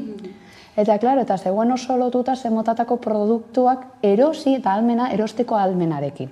Igual ez dira sanonak, baina, klaro, ahalmena dekote bestelako produktuak erosteko, edo jadanik ez dakit, ez da, produkzio modu positiboago batean egiten direna, ez. Eta hor dago gatazketa da, hori nola, zer den kontsumo eredua, eta nola pentsatu eta nola bermatu bestelako kontsumo ereduak, bestelako jokabideak, eta hor daude, erpin asko. Ez que finean osasunaz hitz egiten ari garelako enane batean. Arroparenak egoten du kriston eztabaidarako eta monografiko bat egin beharko genuke noiz baita horren inguruan. Baina, ari oso erraz bat jartzea arren, sagar bat erosten duzun prezioarekin, erosten aldozu aste osorako gaietak. Ez direnak bat ere kalitatezkoak eta txarrak direnak. Baina hori realitate bat da, eta familia bat elikatu behar duzunean, edo zeure burua elikatu behar duzunean, hori nahi eta edo nahi gabe burura etortzen da. Zer erosiko dut, zagar bat, ada aste osorako gaietak. Elikatzea bihurtu delako, gozorik ez pasatzea, ez? Hori da. Eta zentzu horretan ikuste dut, orain azten ari diren beti egon bandira, baina gero eta zabalagoak diren supermerkatu publikoen inguruko eztabaidek, ostiaz, hor, ez dakit supermerkatu publikoak, baina tokiko errealitateak eta tokiko erosketak egitea bai instituzioetatik, ospitaletan, eskoletan, eta bar. Bai, Bilbon adibidez, jaio izan zen, labore, tokiko produktuen eta produktu hurbilen eta ekologikoen supermerkatu kooperatibo bat. Eta itzi egin behar izan du, ez du izan finantzazio nahikoa. Nun da instituzioak horri bultzada bat emoteko, bai Bilbon, bai herrietan, bai ez dakit, eskualde mailetan, horrelako neurriak hartu aldira. Eta erraza da hartzea eta instituzioentzat ez da izaten kriston dirutza. Igual familia batentzat dirutza dana, instituzio batentzat dira zentimo zentimo batzuk. Eta ez dira hartzen horrelako erabakiak, prioritateak beste leku batzuetan daudelako. Eta berriro ereduaz, eredura goazelako. Hemen utziko dugu solasaldia gaurko, eskerrik asko beste behin gurekin izateagatik Estileinan ezetaneko Ander Romero, eta ordu bietatik aurrera, eguneko albiste nagusiak egunero legez, Karolina Suarez lankidaren eskutik, ondo izan. Dena ilunago nasi hauetan eta orain ez da ikusten ondoan kekin ez dut ikutzen ez eta zertan datzan nahi nuke ulertu orain honela dena ekin zai iuna eta orain honela dena ekin zai iuna begiratu du ale guztietara eta ez da argizpirik inon gerturatu zaitezla barrera eta izan nire bide nire itxasarki orain honela dena ekin zai garrena eta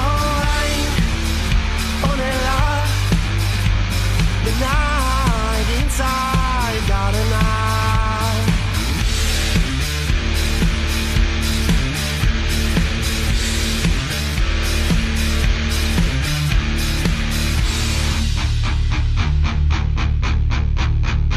Handik bota ezazu txokaren alde bat eta bestea lotu zure gorputzera eta zindagizu ez dudala inoiz askatuko handik bota ezazu txokaren alde bat eta bestea lotu zure gorputzera eta zindagizu ez dudala inoiz askatuko honela dena ekin zai garrena.